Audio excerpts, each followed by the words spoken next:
E nossa conversa de hoje, como eu já havia prometido para você, é com o corregedor do Ministério Público de Mato Grosso do Sul, doutor Silvio César Maluf. Tudo bem, doutor? Tudo bem.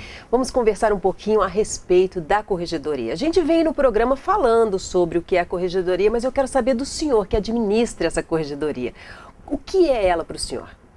Em termos práticos, a corregedoria tem por objetivo a orientação e a fiscalização dos membros do Ministério Público, dos promotores de justiça em especial, no que tange a sua conduta, a conduta social e o que tange a sua atividade funcional, o trabalho que ele efetivamente desenvolve. Para isso ela tem alguns mecanismos que a lei lhe outorga, né, para poder exercer essa fiscalização e essa orientação. Atualmente ela tem ganhado uma conotação um pouco maior com a criação do Conselho Nacional do Ministério Público, que ela é a grande interlocutora das metas nacionais estipuladas, né, como um objetivo de unificação do Ministério Público do Brasil inteiro, e nesse particular ela acaba sendo a verdadeira interlocutora da observância do cumprimento dessas metas. E o promotor procura também a corregedoria para auxiliá-lo? No sentido de ter a orientação, sem dúvida. Mas nós ainda não avançamos o suficiente para termos o promotor centrado exclusivamente no plano de atuação funcional dele.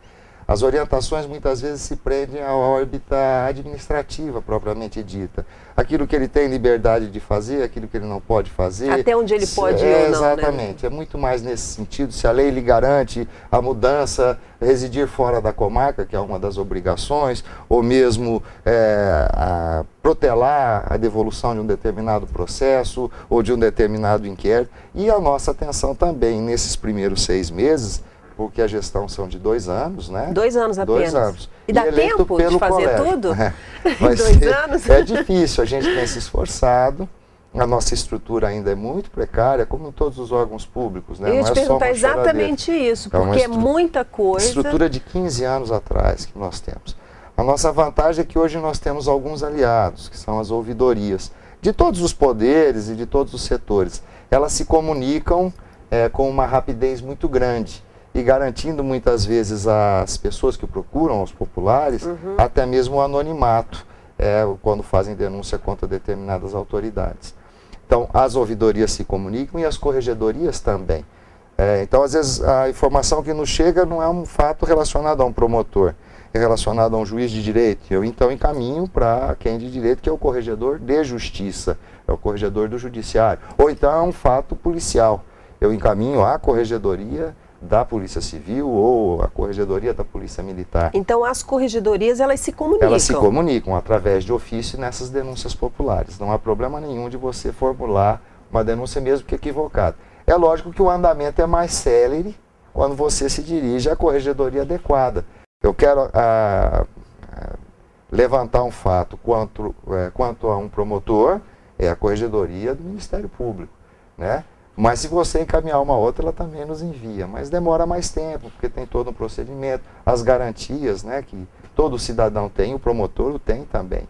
Uma delas é a da independência funcional, que vem sendo discutida hoje como prioritária. O que é essa independência funcional, doutor? A independência funcional é o poder, né, que o promotor tem de agir de acordo com a sua consciência e com a lei. Então, eu não tenho condições de determinar a um promotor que interprete um determinado fato ou uma determinada lei de acordo com o que eu penso. Ele tem essa independência. Mas a responsabilidade é corolário da independência funcional. Então, essa responsabilidade eu tenho condições de cobrar dele. Eu tenho que respeitar. Eu não posso dizer a ele, faça assim ou faça assado. Ele tem plena independência de opinião com relação a um processo. Mas ele tem que fazê-lo com responsabilidade. Se ele não agir com responsabilidade, for detectada a má-fé, ou um direcionamento na ação dele que vise perseguir, ou que tenha um fim ético inapropriado, vamos dizer, um fim escuso, aí eu tenho o dever de agir e puni-lo.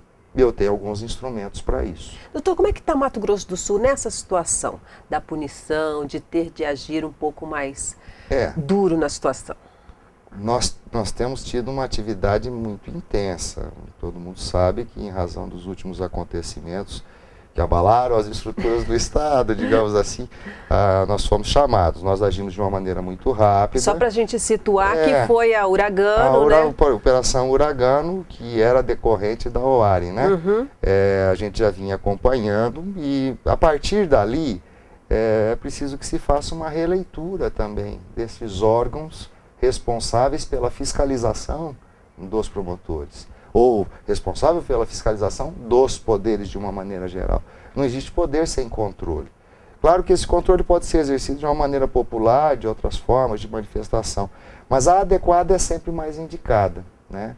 Então, eu posso lhe dizer que, tendo assumido na segunda quinzena de julho, nós já temos uma instauração significativa de procedimentos disciplinares aqui, tanto na ordem de investigação preliminar, na ordem de atendimento de reclamações populares, que é um pré-procedimento de investigação disciplinar, em sindicâncias e procedimentos disciplinares propriamente ditos. E houve alguns acertos de rumo que são muito importantes dentro da corregedoria a gente anotar.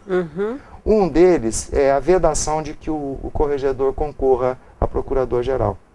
Essa correção isso é importante, muito importante, e isso eu faço parte da diretoria do Conselho Nacional de Corregedores, foi um passo, assim, um avanço significativo na mudança de postura dos corregedores. É significativo a transformação, porque o corregedor é aquele que estava orientando, era aquele que estava fiscalizando, e ele tinha como instrumentos para realizar isso as inspeções, as correições, e se ele tinha pretensões, né, de concorrer a procurador-geral, eu não digo que ele fosse omisso, claro, mas ele era mais leniente, mais complacente, menos contundente, menos agressivo, menos duro. E até o trânsito fica mais fácil, sim, né, doutor? Hoje não. Hoje eu sou eleito pelo colégio, não sou eleito pela classe. O colégio de procuradores é composto por 30 membros, né?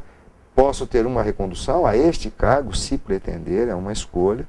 Não posso me candidatar durante a minha administração, a minha gestão, ao cargo de procurador-geral e nem 3 anos após o término dele.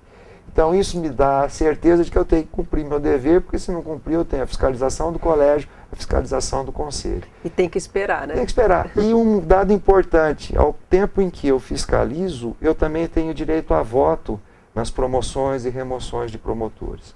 Eu encaminho a ficha de avaliação deles, completamente com elementos objetivos, e na hora da votação, mesmo considerando os elementos objetivos, há critérios subjetivos que devem ser considerados, e eu também voto.